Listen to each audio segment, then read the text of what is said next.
Apprentice engineer pisses off the crew, gets left behind 250 miles from home. Lordy. I was reminded of this story after a recent phone call from an old friend. Rather a long one, so sincere apologies in advance. It's part r/ProRevenge, part r/entitled people. Some years age, I got a gig working a weekend music festival. Fairly simple too, 10 bands per day and all pretty standard rock and roll fare. Bossman puts 4 of us out on the gig, me, Dreadful Boris, Big Chris and Hammer. He also said we'd be taking out an apprentice, a young lad who was the son of a local promoter. Well, always nice to have an extra pair of hands, and it's good to help train the next generation after all. That's how we learnt in the past. As it turned out, this lad was about as much use as an aqualung to a trout, and had an entitled attitude the size of a mid-ranged African country. On the journey down in the truck, he was boasting as to how he was a really good sound engineer already, and that he could probably show us a few tricks. Oh, really?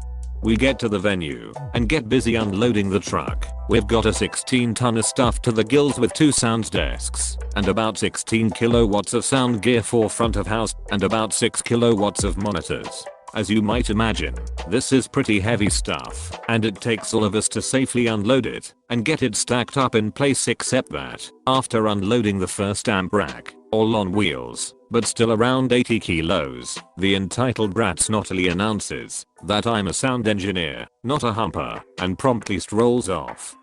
Pointer Koi. Well, we don't really need him gumming up the works, we're all well used to slinging boxes around. So about an hour later we've got the rig stacked up and strapped down, run out the multi-core to the foredesk, and are ready to start cabling up and tying power into the on-site generator. Out of nowhere, the spotty oik emerges from whatever hole he had buried himself in and asks what he can do. I say, I'm going to plug up front of house, perhaps you could help hammer cable up the speakers. I don't take orders from girlies. Quick side note here, Hammer was 5 feet 9 inches, drop dead gorgeous and as hard as nails, hence her nickname. She was also a damn fine faux engineer and a bloody good mate. Boris, Chris and I collectively groaned inwardly and winced in anticipation of a full 16 broadside from Hammer. Seriously, folks, you do not fuck with her unless you want the family jewels dangling from the nearest tree. Instead she smiles sweetly, never a good sign, and says, well, I'm sure you'll learn something useful. I then go off to play with cables while Boris and Chris busy themselves with the monitors. A while later I'm back on stage. Spotty oik has wandered off again. Hammer has this resigned look on her face. What happened? I ask.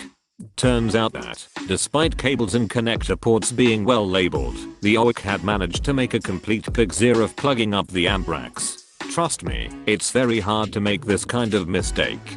I found the oik some moments later and told him that it was not the proper way of doing things, and that if he wasn't sure what to do, that he should always ask one of us beforehand.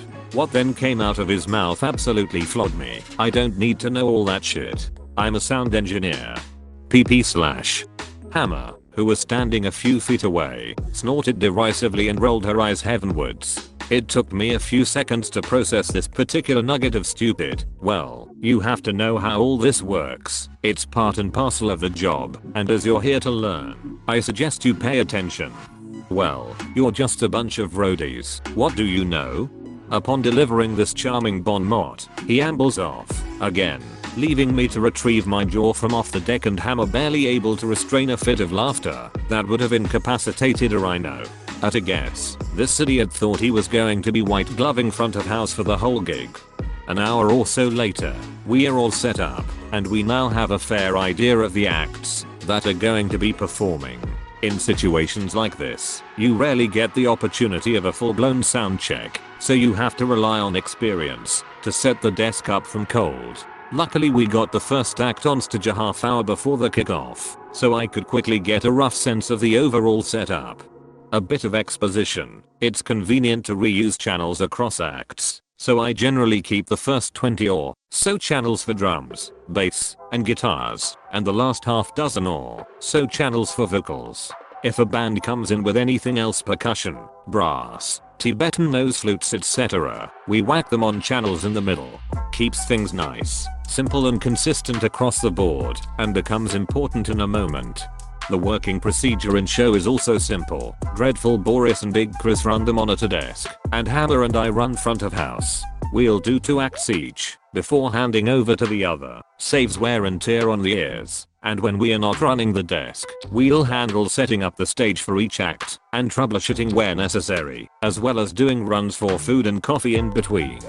We also tasked the spotty oik with helping with the stage setups, which rapidly proved problematical. We finished the first act, and aimed to do the turnover within 15 minutes. Generally the incoming act will tell us their make requirements and we'll write up a make plot which then gets sent up to the front of house desk. Up comes spotty oik with the make plot and he goes back to help with the stage setup. As I'm checking each mic, I notice that I cannot hear the vocal channels. No sooner had I spotted this than Dreadful Boris comes on the intercom and asks me if I can hear the vocal channels. He can't hear them either. He then goes off to check the stage box where all the mics are plugged into. From all the way out front, I hear him shout, "Fuck me." Seconds later he's back on the cans. Do you know what that fucking idiot has done? Only repatched all the vocal channels so that all the plugs on the stage box are lined up neatly one after the other. His words. Ye gods. Boris rapidly repatches the mix, and we are good to go again. A few hours later, and I'm starting my second shift out front. I won't bore you with my experiences of riding herd on spotty oik on the stage shift, which shall we say was interesting. Currently on stage is a rather nice jazz septet. I love doing jazz, give me a nice 20-piece big band, and I'm a happy bunny.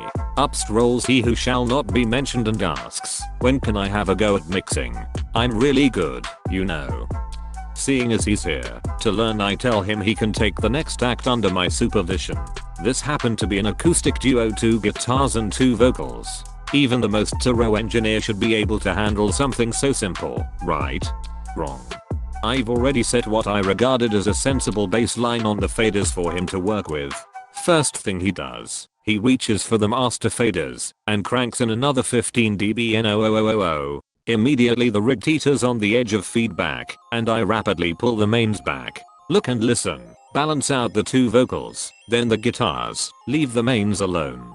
He then starts making wildly inappropriate changes to the channels. Heck, again the rig starts to squeak. Okay, enough. I shove him out of the way and bring it back under control. I won't fatigue you further with the endless catalogue of foul ups and attitude that he managed to effect over the rest of the weekend. Suffice it to say that despite the best efforts of myself and Hammer to try and teach this guy, they all went to naught. Couple this with the constant drip of snide commentary about how he was really a better engineer than the rest of us, and by the end of the weekend, we are all pretty pissed off. Come the end of the event and it's now the fun part of striking the rig and loading out. I'm being sarcastic about the fun part, by the way. 2 solid days and we are all knackered and the last thing we want to be doing is the get out. But, of course, it has to be done. It's always an all hands on deck situation, except the spotty oik has, once again, vanished into the woodwork. 2 back-breaking hours later, and we're all done, and the truck loaded to go home. So where is the spotty oik?